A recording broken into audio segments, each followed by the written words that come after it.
nowadays, there's no excuse of saying, I don't have money, so I cannot trade. No, you just have to acquire the skill in trading, and then you go through these tests, and then you get funded. Before I invest my money, I start learning how to do that properly, right? I acquire that skill. I was always a person, and I need to acquire skill to do something properly. Yeah. There's a thing after financial freedom. 100%. Yeah. This is what I'm looking at. This is called purpose. Yeah. Once you start not focusing about money, the money will come, and more money will come. Once you start focusing on money, especially with trading, you're going to lose money. Hey guys, welcome back to Financially Incorrect. I am your host, Barrack.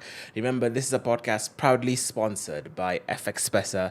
If you'd like to learn about trading, you could visit any of their offices in Thika, Kampala, Kitengela, Nakuru, Eldoret. And if you'd like to take, if you can't go physically and want to take in online classes, please check the links in the description box.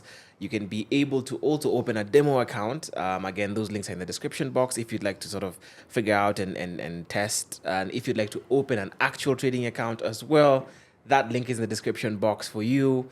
Remember, proudly sponsored by FTMO. So not only have they sponsored this podcast, but they have today gotten us a very high net worth, high value guest who's the number one prop trader in the world and is managing $4 million worth of capital in that space. He's also a CEO and founder of an investment management firm.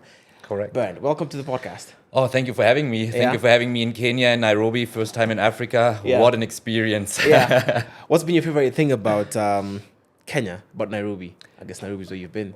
Well, actually, when I arrived, I was like surprised how well developed the area Nairobi is. Mm-hmm. So I was pleasantly surprised. Yeah. And in terms of the people, they're so generous, so nice, so humble, so friendly. I really enjoy my stay here. So I'm really I can only say positive things about Kenya so far. Yeah. Okay. We were having this discussion before you came, before we started recording, and I wanted to bring it up here. Yeah.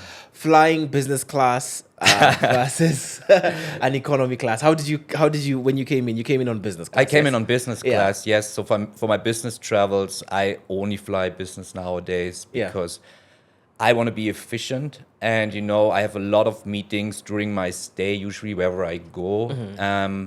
And I don't want to waste time. So to be efficient, I need to have rest. I need to have proper food. I need to sleep. I need to lay down.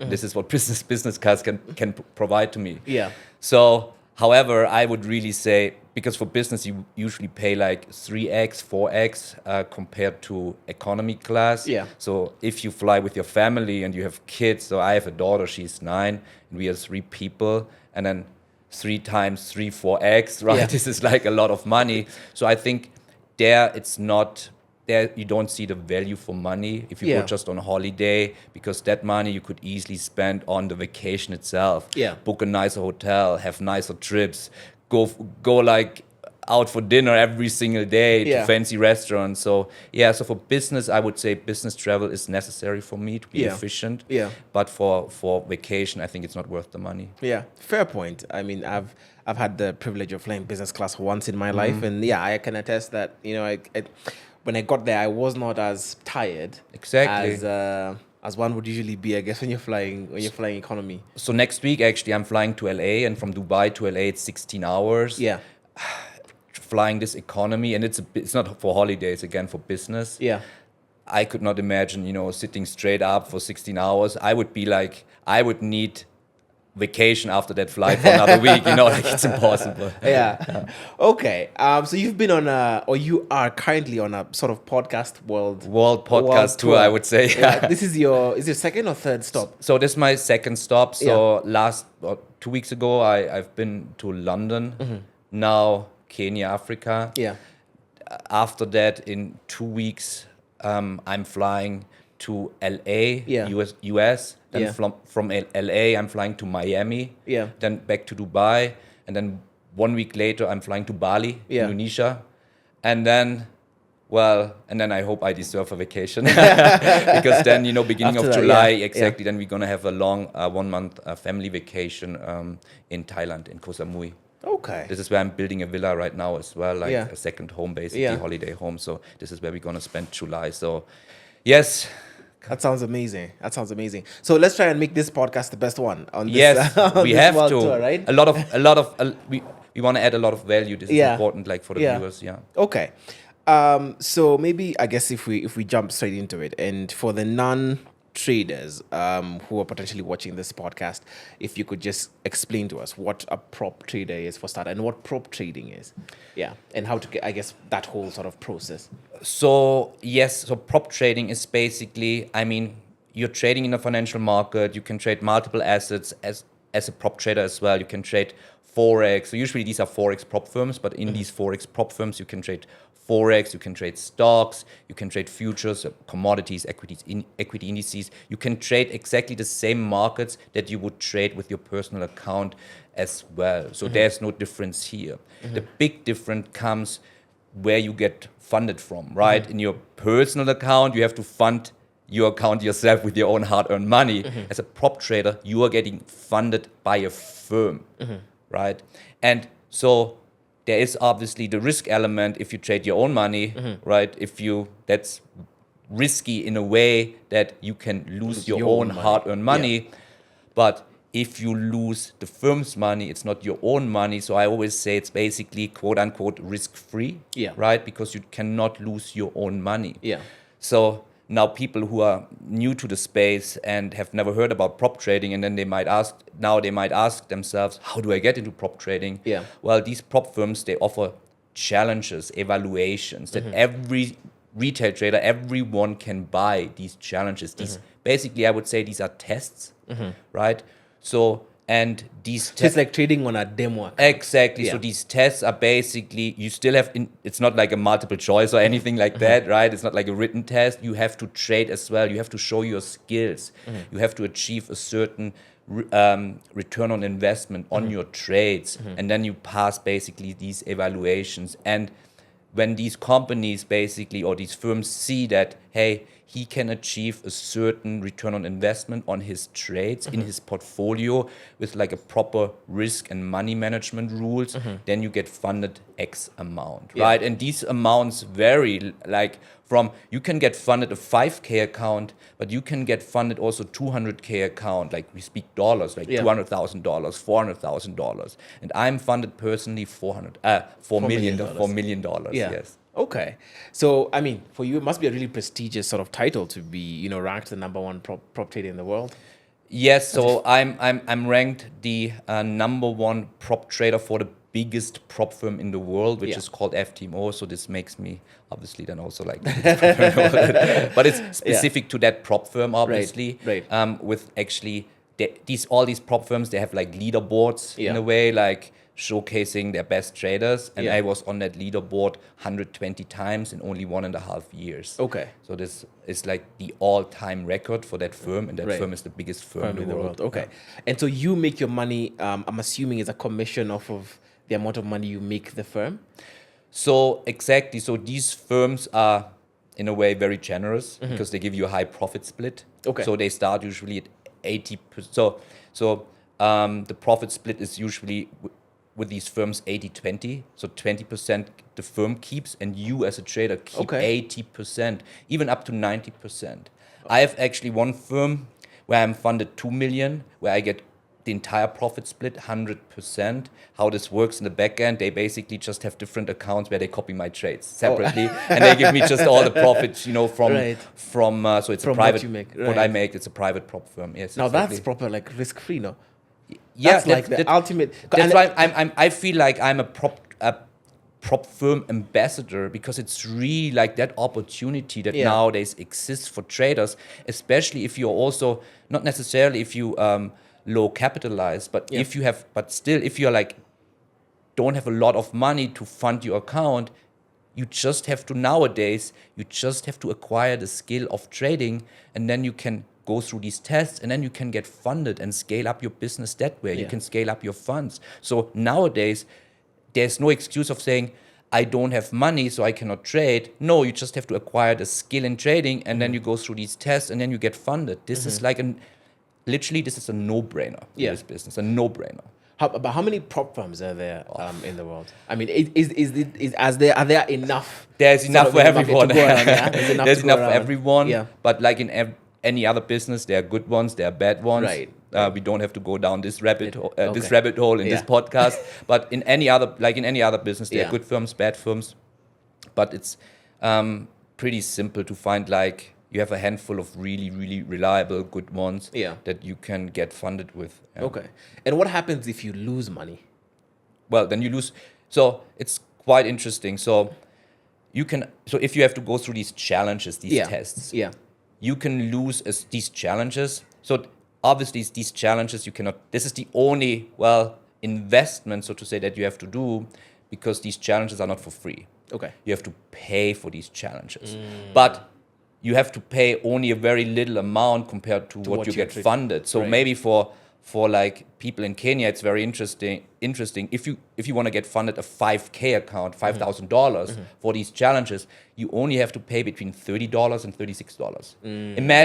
Imagine that risk to reward ratio. You pay $30 and you get funded $5,000. Isn't that a good? And risk? then with the $5,000, you're making up to 80% of your 90% profits. of the profits of the. Isn't that a good risk to reward ratio? What would you say? No, yeah, you would. Yeah, I mean that's like that's that makes sense, right? This is a no-brainer. Yeah. So.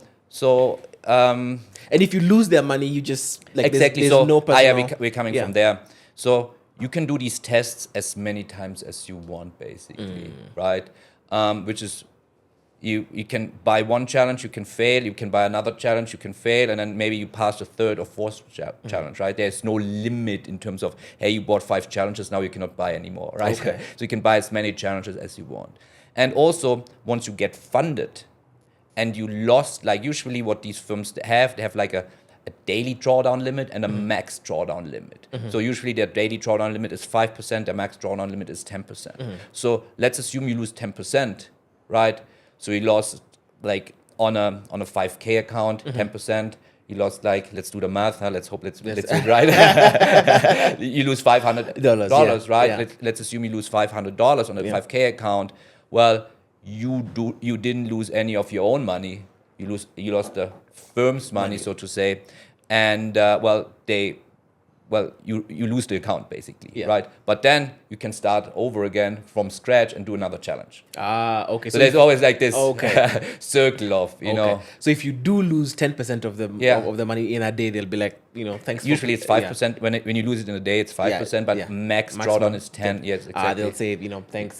Thanks. We'll get our money back now. Yeah, exactly. Okay. Yeah, you cannot manage risk properly. You don't have yet enough skill to manage funds. You only lose the account, nothing else. But then you can buy another challenge. Basically, you have to start from the scratch. Basically, Okay, that makes sense. But again, all of this is like really a no-brainer in this business nowadays. Yeah.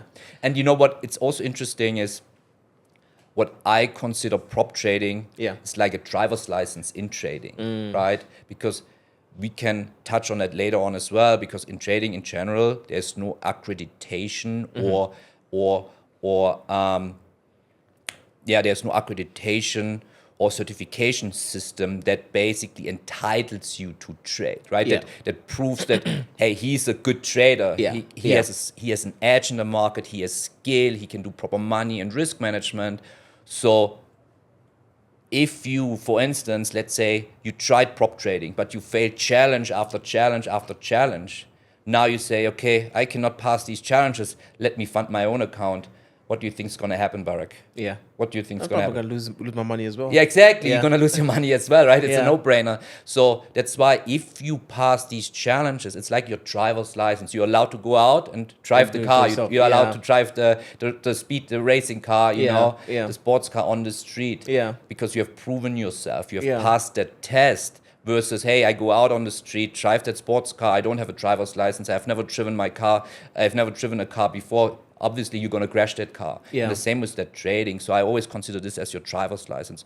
Do that. If you don't pass it, don't fund your own account with your own hard-earned money, because you're going to lose it eventually. Yeah. If this makes sense. Yeah, that makes sense. Okay. I want us to get into your journey now. Yes, we can get into that rabbit hole as well. Into your journey now. Where did you grow up? I grew up in Germany. Yeah. Very traditional. In a small village. I always say in that village we have more cows than actual human beings. So really traditional childhood, middle class family. What's a traditional German household? Because I guess when you say tradition, for me, I immediately assume to my, I guess, Kenyan cultural roots of. So I'm trying to figure out, what does tradition mean for you? You know, very family oriented. Like, you grew up like in a circle of your grandparents, grandparents, family, cousins, like everybody living in the same village. Yeah. So that's very traditional, I would say. Yeah. Not getting out of that box in a way, Okay. right? Okay. Living there, growing up there, Yeah. dying there in a way. Okay. Like that's living within that same circle, ecosystem. like, exactly, yeah. Okay. And what was money like growing up? What did your parents do? And what did they do? What did they do for money? And what did you learn from them about money?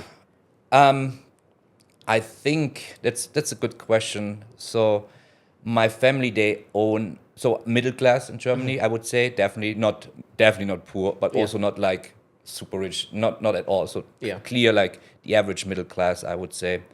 But my family, this is where I think I got that entrepreneurial DNA, because they run their own restaurant, hotel basically, but also like very small, like only like local in that area where we live, but running their own business for generations, right? That's more than 100 years. And then in my very young age, I was starting, just working there. I was already like 11, 12. I was like being a waiter, like serving people on their tables and stuff, helping in the kitchen here and there, earning my pocket money, actually not getting pocket money, but earning my money through like hard work in my early ages as a teenager.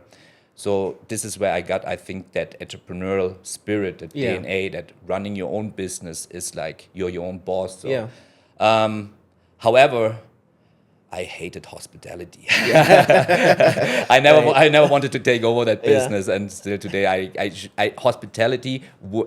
I like hospitality. I like to be in hotels, but I hate like working there, right? So I never wanted to stay in that business, so I had to look for something else. So I ended up in the corporate world. I studied business, a normal economic study. I studied a little bit in Germany. I studied also in the US, in California for some time. But then right after my studies, actually, I moved from Germany to Dubai. This is where I live now since 2009. So this is where I built my family. I'm married now since more than 10 years. My daughter is 9 years old. And this is where I started my career, in the automotive sector, basically, in a corporate world, in a clear corporate structure, in a big corporate structure, right? Obviously, I worked for a big corporate firm, very prestige, so I felt proud in the very beginning, but I quickly realized, after already a couple of years, that the corporate world, the corporate grind is really not for me. Yeah. Actually, before we get into that, I want to bring you back a little and sort of try and find out, because you've said, okay, that, your family was running this restaurant and they've been doing it for generations. Yes. Did you have any other siblings? Or when you were saying you don't want to take over this restaurant? I have 2 brothers, so we are 3 boys, poor mother. Okay. So when you're saying that you don't want to continue with the restaurant, are you leaving it for your brothers to None of manage? them also, actually. None of them wanted to do either? None of them. So we all moved out, actually. So my youngest brother, he actually runs now my business, like the Dubai business, with me together, basically. Okay. So he lives in Dubai as well, and the other brother, he lives somewhere in Switzerland. So we all moved. We all moved out. Okay. Yeah. So you've left. They left with them. Okay. But what did you take from your parents in how you saw them managing money and dealing with money? Are there like any specific lessons that you understood from there? Whether it was that money is difficult to come by, or money is everywhere and very easy to find. No, I would say it's to be really disciplined with money, to like really budget money. Like, I think, budgeting money, especially that, on a daily, weekly, monthly base, not spend more that you make, right? Stuff like that, especially in a business, is crucial, right? Not to be a money waster, really, right? Not wasting money. These are like, I think, attributes that I learned from my family in that business, right? Okay. To kind of keep the money close to you, not like waste the money, right? Okay. Budget money, save money, then wisely invest money, stuff like that, like Okay. things that are not taught in school nowadays, I Yeah. would say, right? Yeah. But which are still basic to like generate wealth. Yeah. And so when you start earning your money, even that, I guess your pocket money stroke wage and you're working at the restaurant, what I do was you wasting. what are you doing with the money? I was wasting. Yeah. I was buying useless things. Yeah. But I think it's also important that everybody goes to that stage in their life where they're like kind of go crazy in a way, right? So I like my first car was way over budget, right? Yeah. But What I was was your first 18. car? Yeah. Oh, let's not. But I was Yeah. way over budget, but I just wanted to have like this cool fancy sports car when I was 18, completely useless, right? It's like because cars are depreciating assets. Yeah. You buy it, you drive out of the parking lot, and already you lost like 20 or 30% of that Of the of that value of the asset, car. right? Yeah. Of that asset. Yeah. It's so stupid. Yeah. But I think some like we have to go all through that like. Oh, I need to buy like useless stuff, but at some point of time, like you have to realize, okay, you are over that stage of like wasting money, and now let's start saving. Because at the end of the day, back then, this was a lot of money for me, right? Yeah. Back then, but nowadays, if I compare, like it's like nothing, Yeah, right? yeah. So it's like, what would have been the point of saving that money compared to what I make now? In a way, that's how I think. I think it's good that I wasted that money. So I've been through that stage, through that age. I've seen it. When would you say that you are now, done with that stage of phasing out that, the wasting Actually, when of money? funnily, I don't know, when I started after my studies, when I started my corporate job, when So I was even earning when my you- when I was earning. Yeah. No, actually, because during my studies, I didn't make a lot of money, so I was studying abroad, so everything, like I spent all the money that I was making basically on the side, also with my studies, the money that I was making during that time, I was basically spending on my university, on my travels, on my living expenses. Right. Because also what I wanted is basically during that time, at some point of time, is saying, okay, my parents spent so much money on me my whole life. Now I want to become independent, right? And I want to like finance myself, and I don't want to be like rely on my parents anymore, Yeah. right? Yeah. In terms of finances. Yeah. And Yeah. hey mom, can you transfer me another 1K because I need money for this and that? No, I Yeah. wanted to be like Yeah. completely independent. So Okay. this process started already when I started studying, and then obviously when I then got my corporate job, this is when I really was like, okay, now I'm making really decent amount of money. Yeah. Now let's not waste money anymore. Yeah. Let's start like also think about the future, think about wealth generation, think about investing, saving, Yeah. budgeting. Like then everything, this was like very prominent in my life. Okay. So is that what you do with your first? I mean, because you start working for, and I don't know if you're comfortable with saying the firm that you are working for. Yeah, I don't have any problem. Yeah. Yeah. It was Volkswagen. Audi, right? Volkswagen, yeah, Volkswagen, the car manufacturer. So Yeah. I was doing like product marketing for the headquarter in the Middle Yeah. East in Dubai. Yeah. Yeah. So, and when you start getting your paychecks, I mean, are you doing all of these things immediately? Like you've talked about, you start thinking about investment, you start thinking about your future. So, are you now budgeting and splitting your money out in No, that way? first I was covering all my university debt. Okay. Right, so I still had a little bit of university debt from Yeah. the US. So I was covering that. But then I was actually only saving. I was only parking that money in my bank your account. bank, Literally, I just parking that every month, just parking that. Yeah. Right? Yeah. Okay. So, how long do you save for? Because how long did you work in your corporate career? A little bit more than 4 years only. Yeah. Okay. But in So that 4 years, I realized it's not for me. But yeah, we can get into that in a second. Yeah. okay. So for 4 years, and are you parking your money for those 4 years, or at some point do you start investing? No, actually, that's also a good point, because I was just parking my money for that time, right? Just collecting money, collecting paychecks month over month. Dubai, by the way, is also great because it's tax free, right?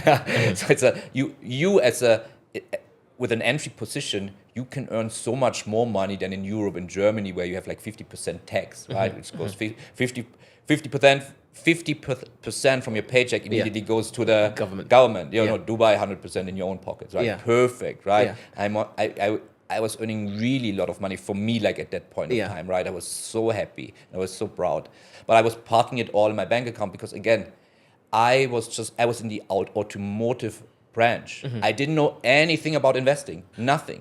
And I always was a firm believer that if I don't know anything about a field, then I don't get into that. Yeah. So just taking all that money and investing in something without knowing actually what I'm doing, I never wanted to be that person. Yeah. Because also what I've seen like from my family is that they were exactly like that. They took their money, invested it with like financial advisors, financial planners. They lost all this money, right? And I never wanted to be this person. Yeah. So this was a good lesson, by the way, in my childhood as well. Yeah. Well, where I said, so they were investing their money, their savings in the stock market, just because of a recommendation of a financial planner. They didn't know what they were doing, just listening to this guy, and every money was like vanished because the stock crashed, gone, right? Yeah. So I was like, before I invest my money, I start learning how to do that properly, right? I acquired that skill. I was always a person, and I need to acquire skill to do something properly. Yeah. Okay. I have two questions for you on Dubai. One, the tax-free element, was that an incentive for you to try and get a job there and to live there? And was it, did you actually pursue that, or did you just happen to land in Dubai? And then two, how much is an entry salary at the position that you are at in Dubai? So the first question, I can also elaborate a little bit on that, because I didn't just go to Dubai because it was tax-free salary. Actually, so I went to Dubai in 2009. So I live in Dubai since 2009, now a little bit more than 15 years. The first time I went to Dubai was actually in 2004 with my family on a just normal vacation. And funnily, it's like, and this is the real story, I saw Dubai just from a vacation point of view, but I knew, hey, I basically never knew what I want to do with my life, literally never knew. Yeah. But I knew that back then when I went on vacation, whatever I want to do in Dubai. Okay. So I was kind of working towards that goal that, okay, let me just do study business, economics, and whatever job I hopefully get, it's going to be in Dubai. So I was driven by going to Dubai. What about Dubai made it so lucrative for you? I like the sun, I like the beach, I like it.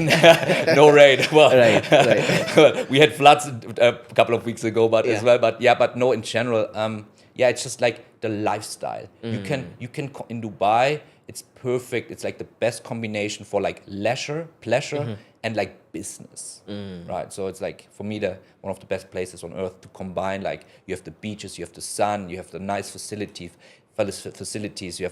It's kind of luxury in a way. Right, I like that lifestyle as well. But also for business, it makes the government makes it very easy for people to do like business, right? So that combination for me is like great. Yeah. Okay.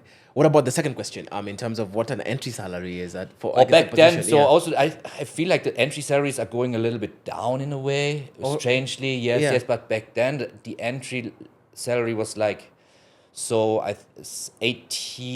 roughly 18,000 dirhams, which is like divided by so 6,000 to 7,000 US dollars. $6,000 to 7,000 US dollars. Okay. Cash in your pocket in 2009. Right. Man, this was per like, month. Per month, month, plus bonus at the end of the year, and like you get all the benefits, health insurance, on top, right? Really, this is cash, 6K in your pocket. It's like, for me, it was like, I was so happy. I never had so much money. I never had so much money in my life. Okay, and how are you? I mean, because even now, as you're saying, you're saving, because people say Dubai is rather expensive still. But so Dubai, you can actually, this is also kind of a misconception that people, when they hear Dubai, that Dubai is like super expensive. Yes, of course, you can live like the craziest wasted life. Waste your money in Dubai. That's, if you want to waste your money, go to Dubai, right? So, but you can also live on a budget in Dubai, right? So it's like really normal. Yeah. Okay. Yeah. So anyway, so you said you're now, putting your money in a savings account, and you don't want to invest it in the same way your family had invested it, because you don't want to lose your money because of the experience that they had. And so when do you start actively learning about investment? So I only started to learn about investment when I realized that the corporate world is not for me. Okay. I think I'm a firm believer that if I had liked the corporate world, if I really enjoyed the corporate world, enjoyed being in that rat race, right? Then I would have maybe never really learned, how to trade or how to invest money properly, because I never felt the urge. I always say, like, people who venture into trading, they have pain, right? My pain was the corporate world, and I hated the corporate world so much for various reasons. Like, if you're like in this big corporate company, in this big system, it's very political, right? It's very political. You have basically that 9 to 5 job every day, the same. You do the same thing every single day. You have to listen to supervisors that you don't believe in, that you don't like, that you might even think you are like, in terms of knowledge, you're superior to them, but you still have to listen to them, right? There's always somebody above you that you have to listen to, right? You're not flexible. You cannot be your own boss. You have to really stick to that process, to that rules in that corporate world. And then you're like chained to your desk, 9 to 5, right? For me, it was like actually 7 to 10 p.m. Like it was sometimes like in the very beginning, like 12, 13, 14 hours. It was really a hard grind. All of that made me realize, going to bed at night, do I want to do this for the rest of my life? Am I going to be happy with that? I say no. I said no to myself. Again, I want to clarify for everyone that I don't want to demonize the corporate world. For a lot of people, this is like perfect, right? It's the perfect place to be. It's like that perceived safety net. Some people really enjoy. That's all good.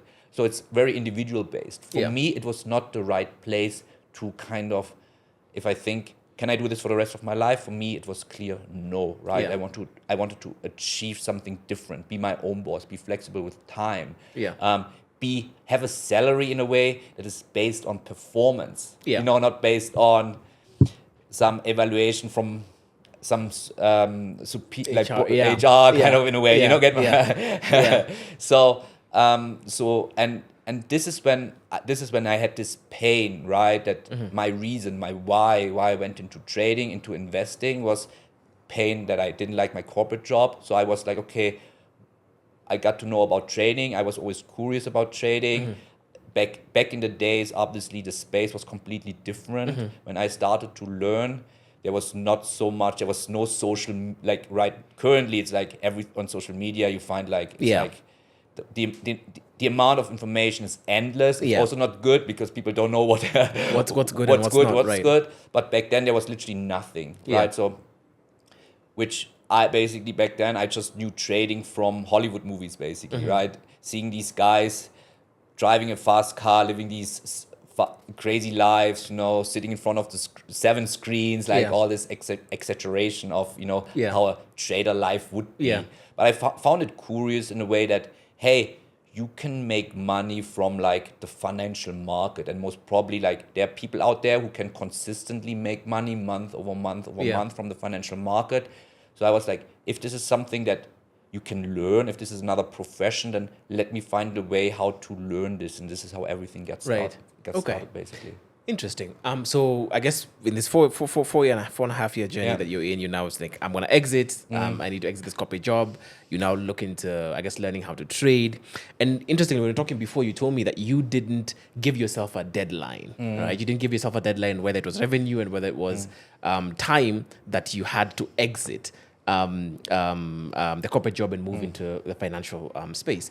But I'm curious about that because I know it's about 10 months to a year. I'm curious about that, what that 10 months to a year journey was like of you learning how to trade. I'm assuming you're working on a demo account at that point, or maybe you're trying these challenges and that you talked about earlier. There was no prop trading. I only ventured like much later. Much later actually. Only like my first challenge with FTMO was actually 2022 in June, July. So like very late now prop trading, right? So I was trading. So at that point just demo account. Yeah. Okay. So I'm curious about that 10 month journey. What's that like? For you, what are the things that you're thinking about? What are the things that you're trying to achieve? Yes, so when I then started with my trading education back in the days, for me, my plan was, okay, let me figure this out. I had a mentor, by the way, and I was mentored by some former old school floor traders from the Chicago Mercantile Exchange, the biggest exchange in the world, and New York Stock Exchange, from like real traders, right? And these were my mentors. And I was learning from them back in the days. And for me, it was just, okay, for now, let me become skilled in that profession.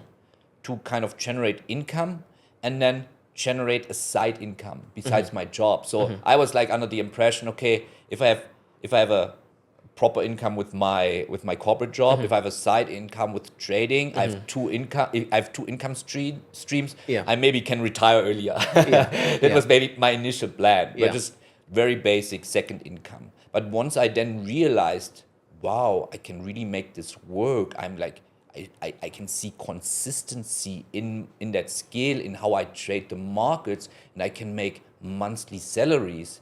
This is when I then saw, okay, I slowly made the same amount of money than I was earning with my corporate job on a monthly base. Obviously in trading, it's not like that paycheck to paycheck to paycheck. You might have a stellar month, you have a mediocre month, you have like a negative month. It's just all like in trading, it's cost of doing business. It's just about the average over a year. But when I saw like, yeah, I can see some consistency creeping in and, you know, making like a decent amount of money, then I had the choice, hey, I actually never liked the corporate job. And I became all of a sudden so passionate about trading, and I never this was the first time I was passionate about something. Hey, I'm passionate about something where I can make money with and where I can make apparently now a living with.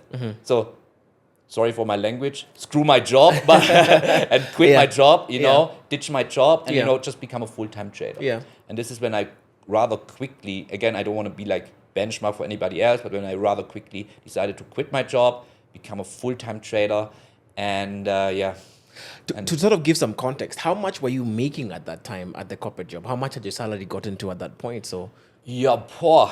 At that point, I was making, I would say, including benefits and bonus, almost like $10,000 a month. Yeah. Okay. So I mean, so basically, you're now saying at the point that you're trading, you're averaging equally like $10,000. Not exactly 10,000. Yeah. No, actually, even to be honest, a little bit less. A little bit less. Yeah. But for me, like the additional benefits that I got was like time freedom, flexibility, being my own boss, work from home, work.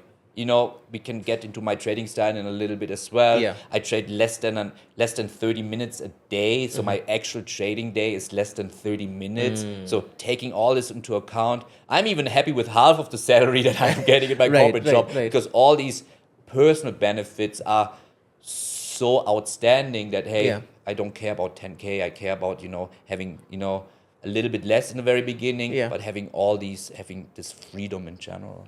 I mean, had you gotten to the point though where, because now essentially you're making, even if we were to, you know, I round up, you're making $20,000 a month, right? Yes. But so are you saying you're gotten to the point where you are so tired of the corporate job that you were saying, you know, I don't care about making $20,000 a month. I'm happy to make half. That's a good question. So I was never really money driven, like in a way that I'm super greedy.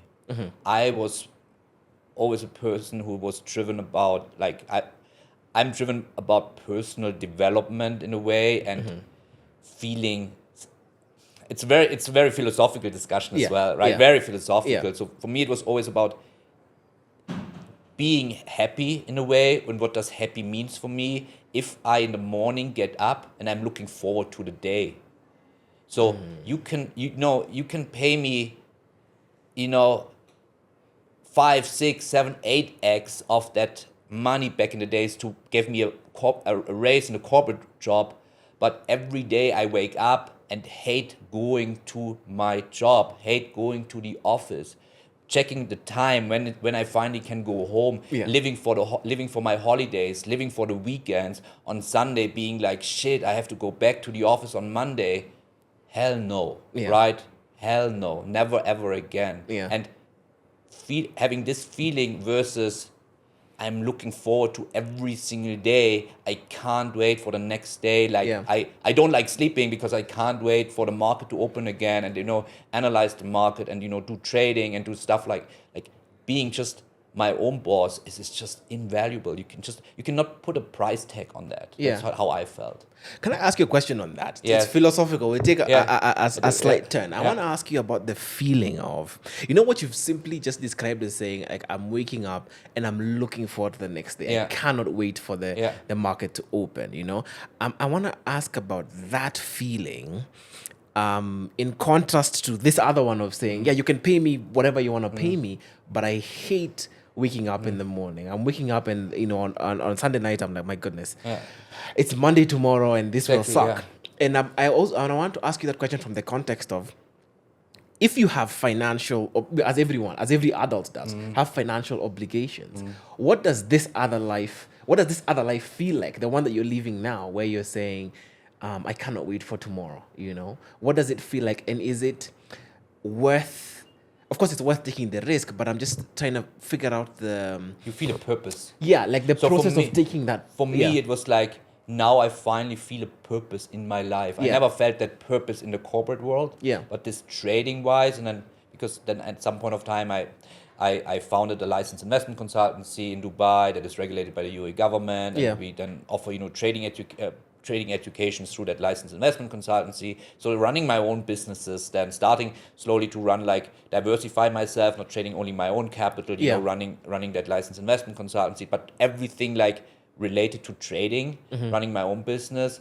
Like, again, there's no price tag that you can put to that feeling of you have that purpose in life. And it was the first time where I felt purpose in life. Yeah. Not just, commute to job, go back home, commute to the job, go back home. And it's like walking around, like, I know I'm exaggerating a little bit, like a zombie, but feeling like, every day is like the same.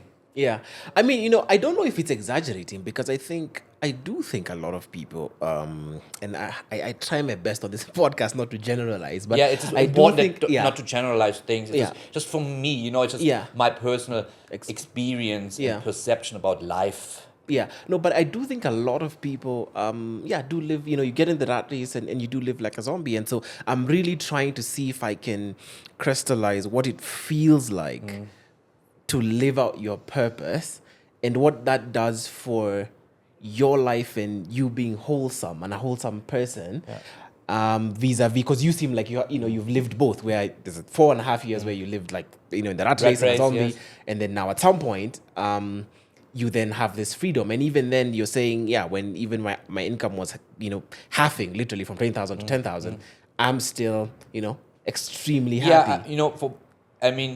This was still enough money to cover our life expenses. So for me, it was important to make enough money not to sacrifice on my life, right? That I have to now, I have to move to a different apartment, to like a smaller, like less bedrooms, because of course this was not the case. So I was making enough money with trading so that we have a stable lifestyle, basically, right? Okay. So this was important. But for my personal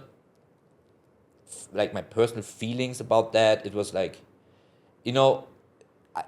I was, again, this is like just very personal, but during the corporate job, then, I was getting sick, unhealthy as well, working so many hours. My diet was crap. I know it's very Western oriented now, what I'm explaining. Yeah.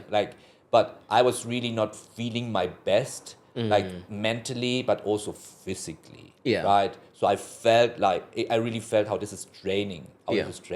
Yeah. And I had to.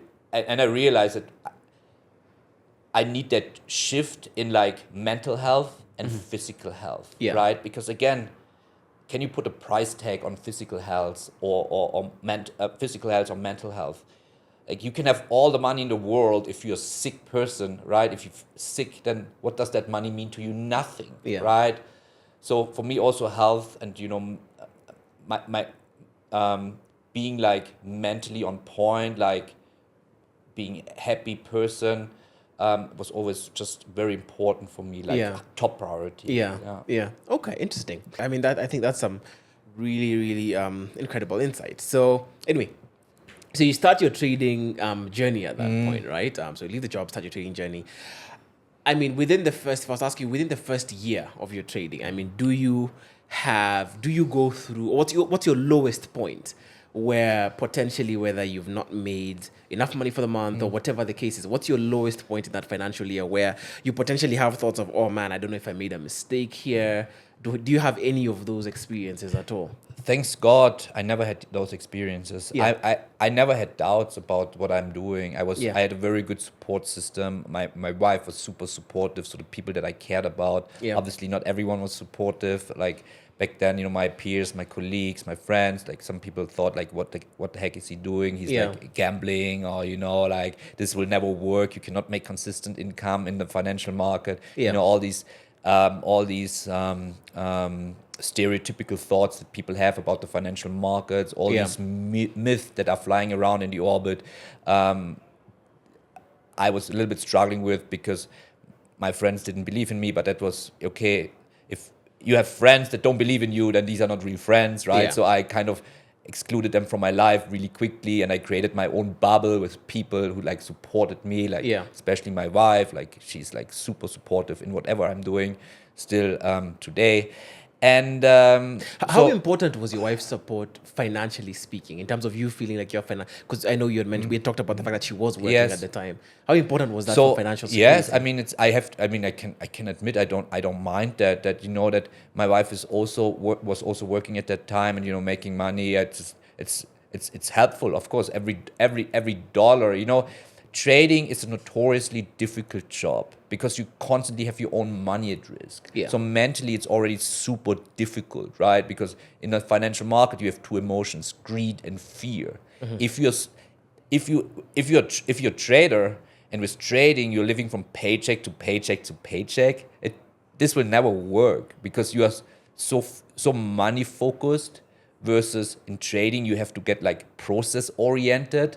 And once you're truly only money driven in trading, I can guarantee you will never be a consistent trader. Like if you're money oriented, never ever you will become a profitable trader in the long run. So as a trader, you have to get away from that money centered approach to go like from a process oriented approach. And you can only achieve that if money is not the first, like the most important thing that you want to achieve with trading. Obviously, we are all trading for money, but you cannot like be always very greedy about, hey, shit, I need to achieve X, otherwise I cannot like pay for my rent, or you know, stuff like that. Okay, so in that sense, was your wife's support there was absolutely helpful, because we, in the very beginning, I was never really forced to make like X amount of money, right? To cover all the bills.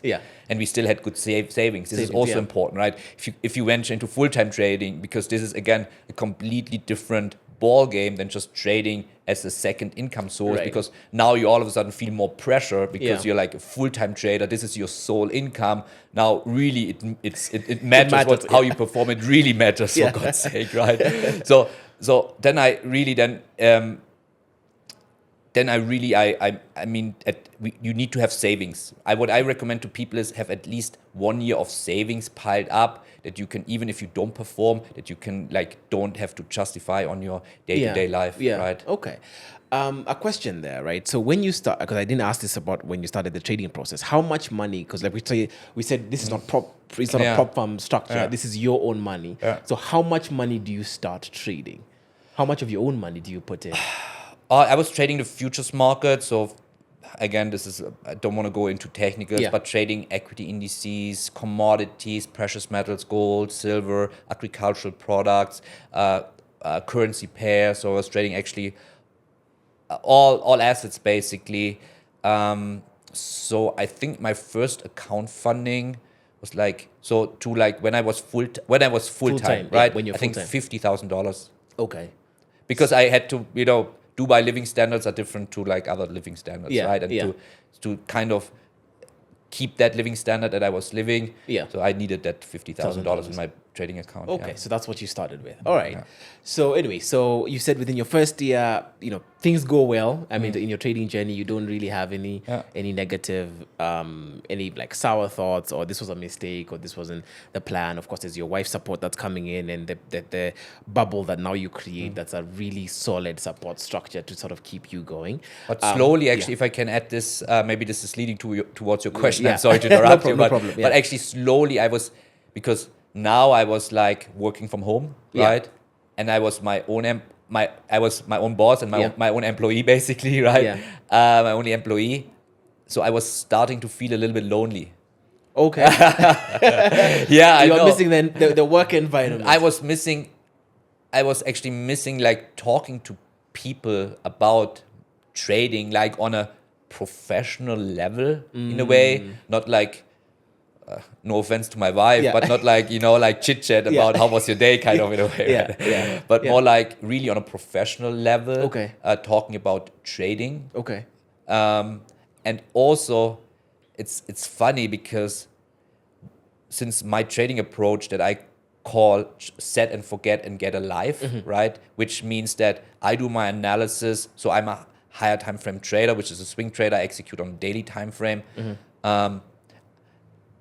which I basically do my analysis on the weekend, and then I place all my trades. They are pre-analyzed, pre-planned. On Monday, I place all my trades, and during the week, I just need to observe them a little bit, manage them a little bit, see if they get triggered to trade management. So it takes me literally like 15 minutes to 30 minutes a day maximum to do my job, right? Like literally. Yeah. So it was like, all right, so my working day is like now 30 minutes a day maximum. Of course, I was still looking at charts and stuff because I'm passionate about that, but literally working like 15 to 30 minutes a day.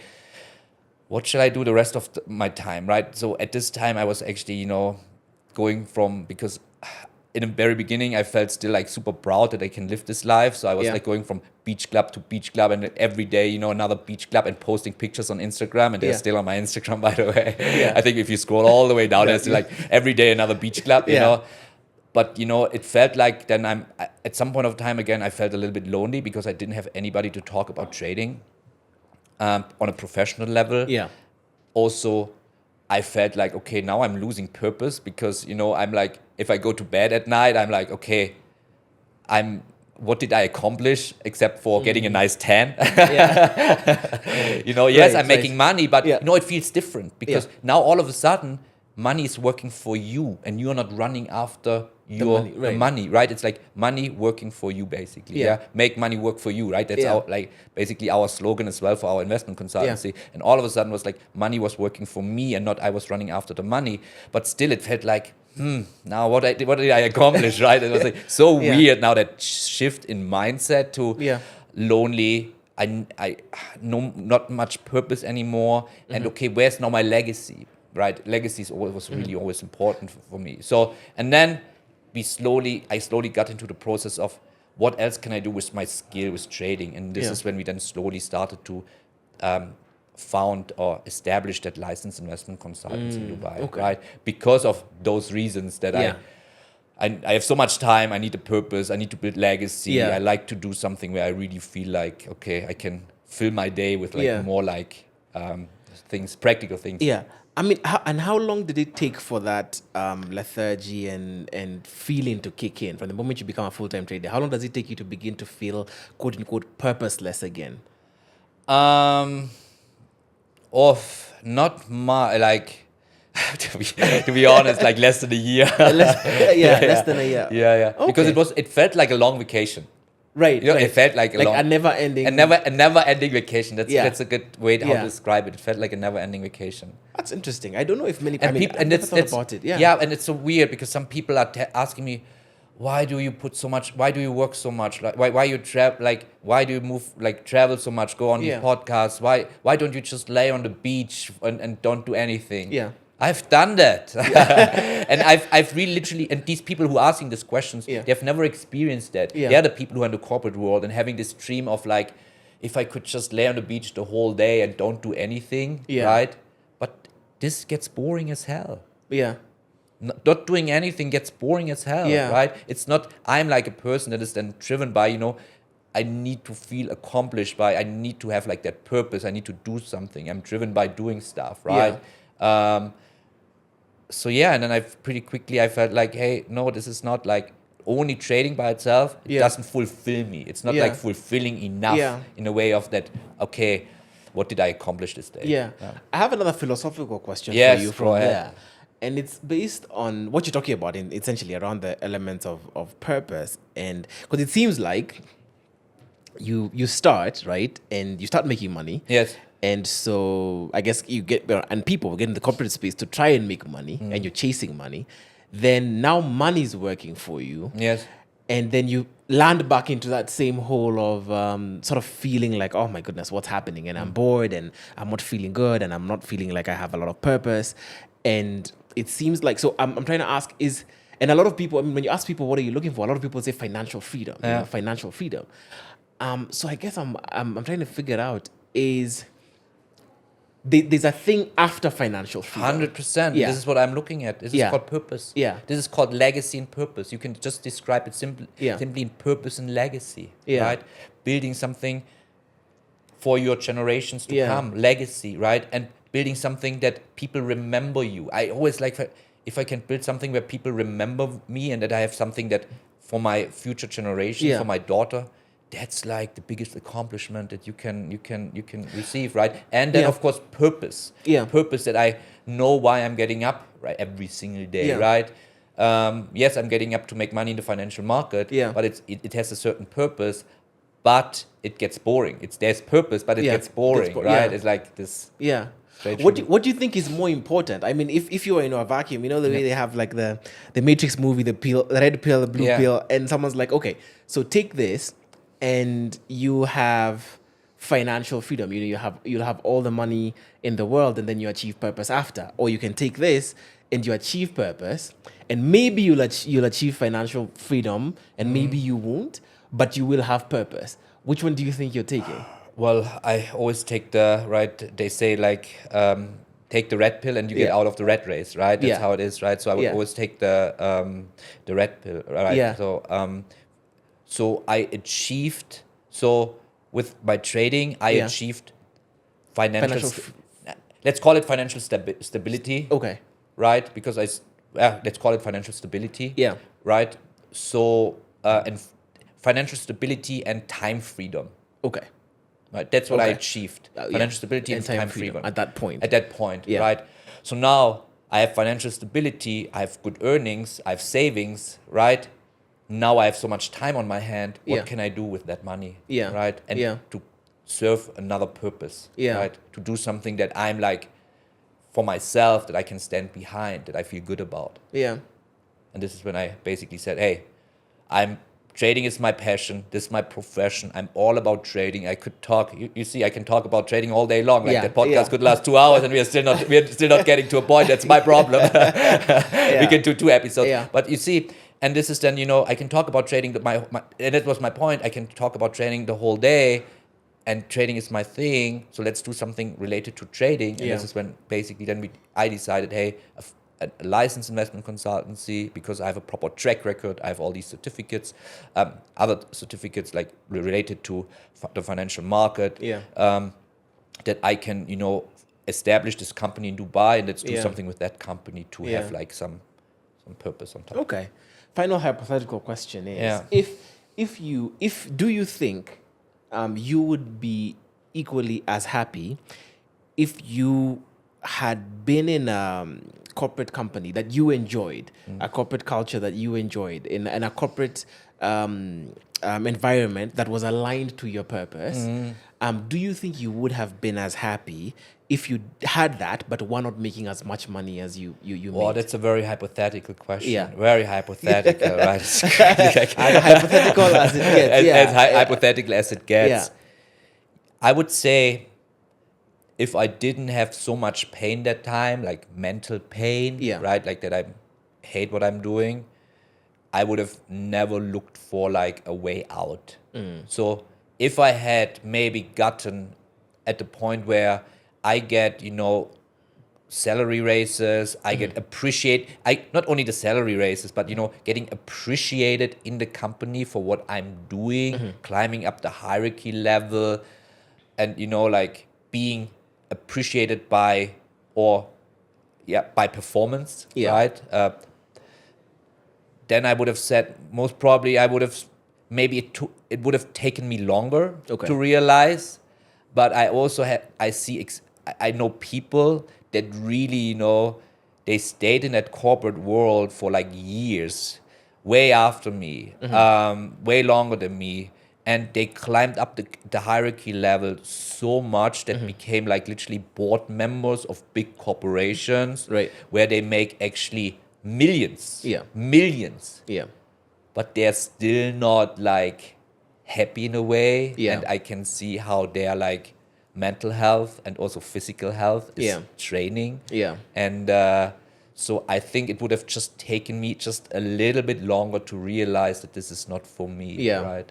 So yeah, very hypothetical, but the pain, I think, because it's somewhere ingrained in us, right, in our DNA, what we want to do with our life. That's what I firmly believe. So I think the pain would have kicked in just a little bit later. Okay. All right. Interesting. So if we're to go back to your sort of trading journey, right? What are the, after that first year, and now you've gone through the process of sort of losing purpose and then finding it again. What are the key milestones that happen up until before you sort of take your first challenge to participate in this prop, in the prop firm? What are the key milestones that happen? What are key milestones that happen in that 7-8 years probably? Yes, key milestones. I think like establishing this licensed investment consultancy which is called Online Trading Campus, where we provide trading education, right? Building this up from the scratch, getting students from all over the world, teaching them, being slowly established in that market, in that trading education space, staying kind of consistent with my trading, not having huge drawdowns, right? Like proper consistency, and then slowly also scaling up my business to where I can risk more and more and more and more money, right? I think these were the milestones. There was nothing like significant in a way. It's just like staying consistent with your trading, scaling up your business by risking more money, basically, right? So when can you risk more? If you make more, you have to make more, right? To risk more, you have to make more. So I was making more, so I was able to risk more, right? And then in parallel, like having this licensed investment consultancy in Dubai, and this was basically like just a normal transition then into like prop trading. Before prop trading. But there was not like key milestones. I would not say that. It's like just a normal, again, trading is another profession. That's just like another job in a way, just like going by that job and being successful in a way by what does success mean in this way, like staying consistent, making like these income goals, right? Okay. And I mean, I guess when you because I guess when I was doing my research and sort of I was looking at stuff that you've done, I guess there's the notion that you are behind the scenes for a lot of your 12 years now, 10, 12 years now in trading, that you didn't really come out, you didn't really talk about it. Was there a specific reason behind you being behind the scene, especially because I guess at some point traders really started getting out there, right? Or rather, the perception of traders really started getting out there. Yeah. Yes, I was never like, I would say I'm more like an introvert person in general. I'm not like an extrovert person. So for me, social media was never like priority in a way, right?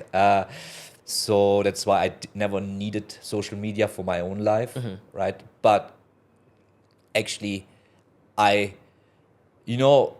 I then, slowly achieved these FTMO results, these accomplishments with that prop firm, and getting from there, when you get like past these tests, when you get like these certificates, like payouts, these monthly payouts, you always get awarded by you get always certificates, right? And then you post them on social media, and then people slowly recognized my success that I'm having, which was kind of not the norm in the space, in this kind of outstanding achievements, and I was slowly more recognized in that space, and my follower base grew, and and then we at some point of time we also realized that, hey, there's so much, again, sorry for my language, scam and fraud stuff out there when it comes to trading, because again it all goes down to, hey, there's no accreditation, no certification system in that business.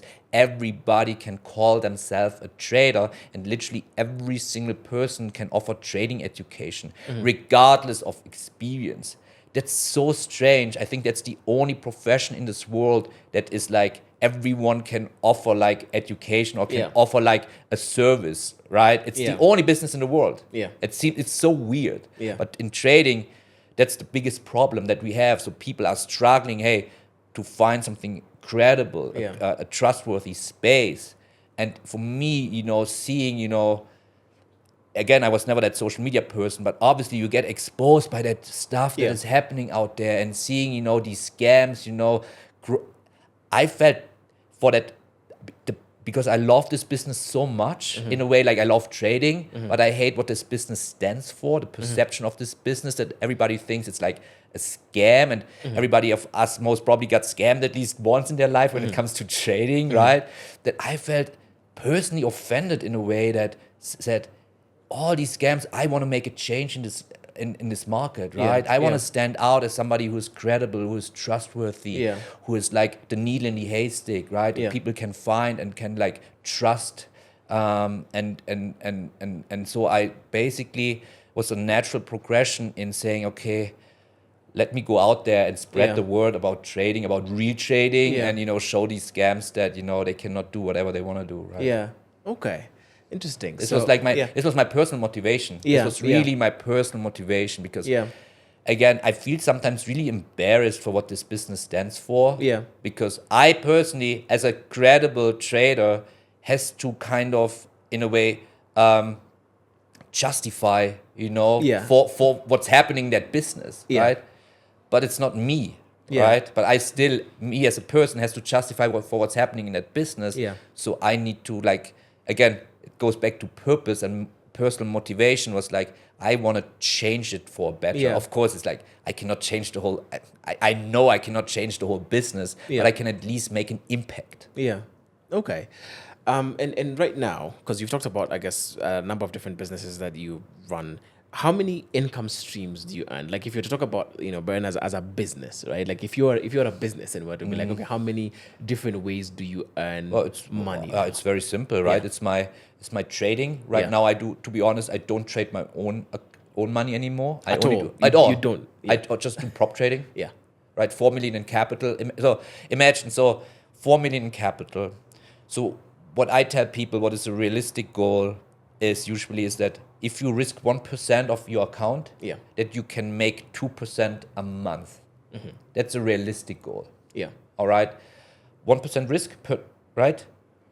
A 2% return per month on average, right? So on average, this would mean like over a period of a year, which means like 24%, right? 2% times 12, 24% on average, right? By risking 1%, very important. That risk factor is very important. We don't have to go down this rabbit hole, but it's really important. Yeah. So now, 2% a month, 24% a year, which means like on a $4 million account, right?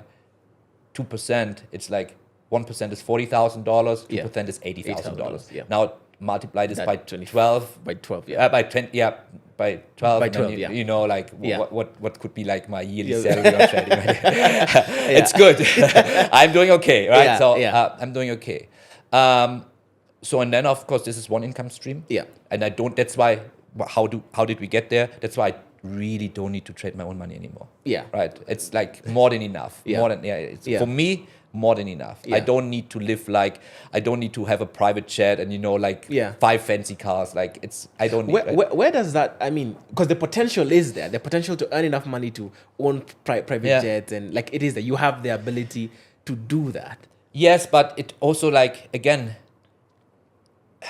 going back to what I explained earlier is that the money-centered approach is really dangerous in trading, where you should focus more on the process, right? Yeah. For me, yes, of course. Right now, by the way, these tests, these challenges that we talked about, right now I have now a YouTube channel as well, and it's growing very fast. In a little bit more than a year, it's I'm at 65,000 subscribers. It's really blessed with all the comments and super nice community there on YouTube. Yeah. I'm doing something that has never been done before right now. I'm doing these challenges, right? And it's actually $2.1 million challenge across 6 prop firms. I'm doing live online for the entire public. Yeah. On YouTube. Yeah. So I'm calling all these trades that I take to pass these challenges on YouTube, and this has never been done before. Yeah. $2.1 million. So in case I pass it, I basically now then manage $6.1 million in prop firm capital. Yeah. So I'm still, for me, it's still for me personally challenging in terms of, I want to challenge myself that I want to scale up my business and manage more funds. Yeah. Of course, right? Yeah. It's then again a natural progression as a trader. It's how I evolve as a trader, right? Managing more funds. Yes, I still want to do that, and I want to do that. Yeah. But it's not like that I'm driven by the It's not the money. I'm not driven by the private jet. I'm Yeah. not driven by the Lamborghini. I'm driven by just, for me, having this success, right? Okay. So that's one income stream. Essentially, Yeah. that's everything around the And then the our trading academy, obviously. Yeah, then there's the academy, That's yeah. it. Yeah, that's Yeah. our 2 income streams, right? Okay. It's more than enough. Yeah. Sounds like it. Okay. And so what do you do? What do you do with your money? How do you then budget your money? Are you still keeping the same principles that you picked up from your parents? And I'm also trying to figure out how you land at deciding you're going to build a family home in Koh Samui, Thailand. Yes. Yeah. Yes, so I still live by the same principles. Obviously, like the more money, just by default, the more money you make, you increase your standards, right? Yeah. You move into a bigger house, right? Right. You get like, A you go better- out, like to simplify, right? You go into like, you eat out more often. You buy higher quality food, Yeah. right? Like like small things, but you feel that, right? Yeah. You have more help at home, Yeah. right? You have more help at home that supports home. Like you have maids, you have like stuff, like that helps you like to be more efficient in a way, right? So you have like, you create kind of that support system that helps you to be like more efficient, that you can basically focus on your work, on your craft, which is really important. Yeah. So just the more money you make, you increase your living standards always slowly, Yeah. and then you like now basically we as you mentioned, we bought or I'm building right now a house in on the beach in Koh Samui in Thailand. So and this is, I just bought basically with like the prop firm money that I you make. made, I just bought it with that basically, right? So so my point is not to actually, and this is really important. It's not me saying that, hey, I bought this house with the prop firm money that I made, not to show off. It's really to show the potential of prop trading. Yeah. It's showcasing the potential of you just acquiring skill, and then you can make it. Yeah. And then you can slowly raise capital through these prop firm, manage capital, and you can make a huge impact in your life. Yeah. That's the only thing I want to showcase. I don't want to sit here and show off, I'm driving this, I'm living there, I own this and this and this and that. Yeah. That's not me, right? I want to showcase that you can make an impact, a change in your life if you acquire the skill of trading. Yeah. Would you say that you live a relatively modest lifestyle 100%. for the amount of money that you make? 100%. Yeah. 100%. Interesting. And again, I'm not sitting here in Prada, Louis Vuitton, Gucci, right? Yeah. I'm not a branded person, right? If you want to see you would be curious what brand it is, literally, but I'm not like that kind of person. I live really I would say from my standards, a modest life. Yeah. Absolutely. Yeah. Okay. Because I also hate this kind of Yeah. generation on social media, that bling bling show off generation. I Right. hate so much. Do you then clash with, I guess, your fellow? Yes, obviously, and I Yeah. call them out on social media. That's why I'm like, I don't want to say by these scammers, I'm like the most hated individual, right? Because I call them out. I'm like very outspoken person. And if I see like something is wrong, I'm calling them out. Happened on social media as well, right? Yeah, so where one person they took actually my certificates, my prop firm certificate from FTMO. They faked it. They just removed my name, put his name on it, a very famous person in that space, and posted it on social media, pretending it's his certificate. Yeah. But what he forgot is that on each of these certificates, there's a QR code that you can scan, and then you get to the real certificate. Right. What an idiot! But what an idiot! But he was back. This happened last year, right? And he was always seen as this Top. Good trader, trustworthy trader, also offering his own education and stuff like that. And then we exposed him because we saw that he's taking my certificates, faking it, pretending it's his. Yeah. And then I exposed him on. This is actually when I went on Twitter. I never went on Twitter. This is the reason when I went on Twitter. Yeah. And then I exposed him on Twitter, and this post went viral, almost, I think now 200,000 views or so. Yeah. And then he really got shit, and he deserved it. A question on that. So where do if you know, I'm sure there will be rumblings. Where do the scammers get their money from? Because I mean, Selling stuff, very simple. Yeah. Selling shit, right?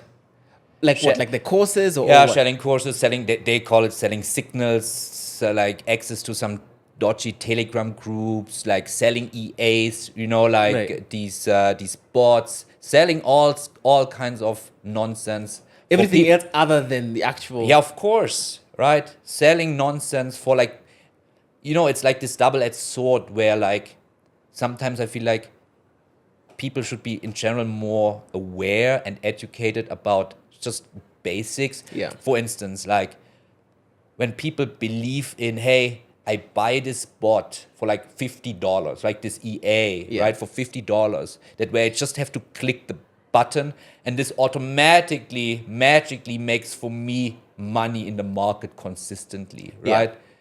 Something like this doesn't exist, right? But people are selling this shit. Yeah. So I'm like, you deserve to be scammed. You know, like if you really believe that making money in the financial market is that easy, that you just buy something for $50, press the button, and this will change your life, you need to change your view to like the world, you know? Right. So like there are like these people out there where like, you really deserve to be scammed. Yeah. But at the end of the day, it's really they making their money by selling a lot of nonsense, and somehow you cannot blame the mainstream, the general public, because they are not educated, right? A lot of them, they just come into trading, they're brand new. Yeah. It's like that feel of where to go, right? Where to go. There's so much. It's like they're overwhelmed by the flow of information. Yeah. And usually it's also funny to me. Then they go, of course, on YouTube, on social media, Instagram, and for them it's like more followers, more subscribers equals more credibility, which is absolutely not true, right? Yeah. But this is the perception that people have when they come into this business. Oh, this guy has 100K subscribers, he must be good. Yeah. YouTube subscribers doesn't mean how good you are in trading, and I mean, I can tell you. Okay. As you sort of wind up, I have a couple of questions which may seem foolish, but I'll ask them. Yeah, please go ahead. So at your level, right, at the amount of money that you're making, do you plan, for example, like for your daughter's financial, for your daughter's education, do you have, how people will come and give you insurance policies for education or whatever the case is? One, do those kinds of people approach you? And two, do you set up those things for your children or for your family, whatever the case is? Yeah. No, not at all. Like to simplify, making enough money that I have enough savings, enough this and that, enough I have enough assets to just, I want my, like, it's very important for me, but it's very important for me that my daughter can live the life that in her early ages already, that I had to work hard for what I, achieved, in a way that she can have a little bit of a quote unquote better life, financially, right? Financially better life, that she can do whatever she wants without like worrying for money. So this is like, again, talking about purpose, like legacy. But this is important, but I don't need, like, I do everything myself, right? I have enough assets, so I don't need to save extra, like put something in a fund for like her. No, it's So basically, in terms of, I guess, if you were to look at it in terms of like literal financial literacy, right? And the essence of financial literacy, do you think that there's an amount of money that you can make where you need to apply less financial literacy, if sort of that makes sense? Because I guess, so for example, like me, I have 2 children, and of course, for me to be financially literate, it means I have to plan for their their education, that they have X and X and X. But I'm asking, if I'm making the amount of money that you're making, do I just need to apply simple budgetary? In a way, yes. Yeah. In a way, yes. Yeah. In a way, yes. In a way, yes. I literally only have to budget, and everything else will take care of itself. In a way, yes. Yeah. Like, to simplify, in a way, yes. Yeah. I don't think you need external resources in terms of people with a skill set that plan for your kid's future, right? Yeah, because, like, if you achieve a certain level of financial literacy, but this is lacking in our world, unfortunately, it's lacking big time, right? Because this is not taught in school. It's just not taught in school. You have to find resources to get financial literate, right? Absolutely. But once you achieve like a certain level, I firmly believe you don't need like external resources, like in terms of other people that help you with like making decisions. Okay. Like, Final question is, I mean, obviously you've been around money abundantly. What's the biggest lesson that money has taught you? Not focusing about money. Yeah. It's crazy, but it's so contradictive. Once you start not focusing about money, the money will come and more money will come. Once you start focusing on money, especially with trading, you're gonna lose money. That's that contradictive idea of I'm in trading because for the money, but if this is your sole reason, you're gonna lose because you're gonna be greedy, you're gonna be fearful, you're just gonna go for a number. That's not trading. Trading, you seek for process, right? You seek for a proper process, right? You follow that process, that checklist, and then you're in for for that process. Basically, you're process oriented. This is a fully process oriented job, right? And yes, that's very contradictive, but that's true. So the biggest lesson is don't focus about money and the money will come, like literally. Okay. Last question. If you were, I mean, right now, we've already established, just hearing your story and knowing about you, you're at a really good place. If you were to fail 10 years from now or 15 years from now, what would have to happen for you to have failed 15 years from now? The entire financial market has to crash and never come back. But, it's so funny because some people ask, like, is your strategy, ever lose, does your strategy ever lose edge? Yeah. I will say, yes, if the financial market stops existing. But then I say, if the financial market stops existing, that is controlling everything, we have much bigger problems than our finances. So Okay, so for example, even during like the COVID period, I made so much money during COVID. Sorry to interrupt you. Because you might be leaning towards, what happens if there's a black swan event, right?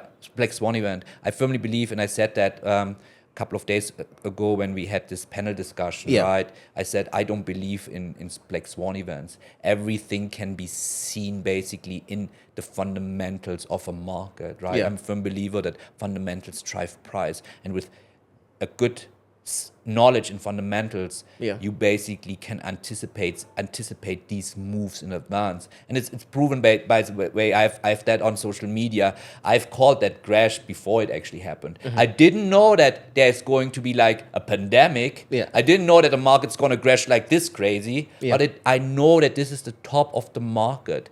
That pandemic was just an accelerator. That something was about to happen anyway. That pandemic was just the accelerator, right? So I firmly believe black swan events is a myth created by the media to scare people that they could lose everything in case of a black swan event.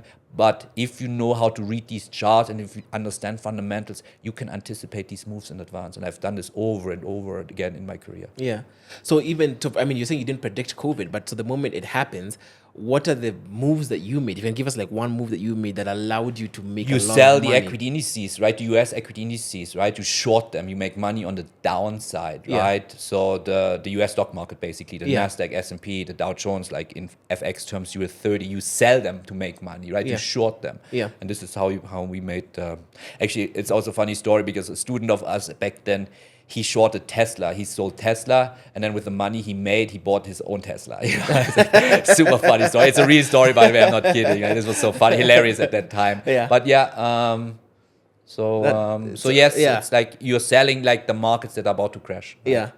So actually, crashes are, for traders, crashes are good because they can make more money quicker. Because when the market drops, because they're too emotional. But you have to sell right before. The price drops, right? Yeah, you can sell, but since to make optimum. But there's never trading, and that's a really good point because there's no trading is not about perfection, right? You can have, by the way, in trading, when we talk just quickly about win rate, right? Yeah. You can have a 40% win rate, which is less than 50%, and you can be still like a super successful trader, because the most important KPI, key performance indicator in trading, is risk to reward, right? Yeah. It's weights much higher than win-loss ratio, because people out there, again, this is basically how you guys can also, in a way, to see like, okay, this must be a scammer. If somebody says, I have over a period of 1 year, 2 years, I have a 90% win rate, 80% win rate. This doesn't exist. Over like a long period of time, it doesn't exist. Yeah. Especially those traders that are also scalpers, lower time frame traders who execute on 5-minute charts, 1-minute charts. They're pretending they have like 80%, 90% win rate. That's total bullshit, right? That doesn't exist. Like, I can say this on camera because this is pure scam, right? Yeah. Super cringe.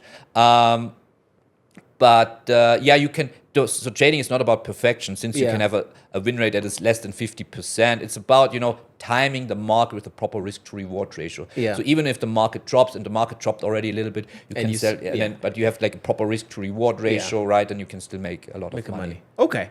All right. Thanks so much. Thanks so much for coming. Oh, thank you. I think we had like a good talk. Yeah. And just by the way, for people who are actual traders, Bernd is going to be on the Bullish Banter podcast that's done by FX Pesa, and there he'll really go into detail. There we go. Yeah. Like there's we gonna dive down the rabbit hole. Yeah. We go full technical. Exactly. The strategies, all of those technical elements. So be sure to catch him on Bullish Banter by FX Pesa. And for us here at Financially Incorrect, thanks for that episode.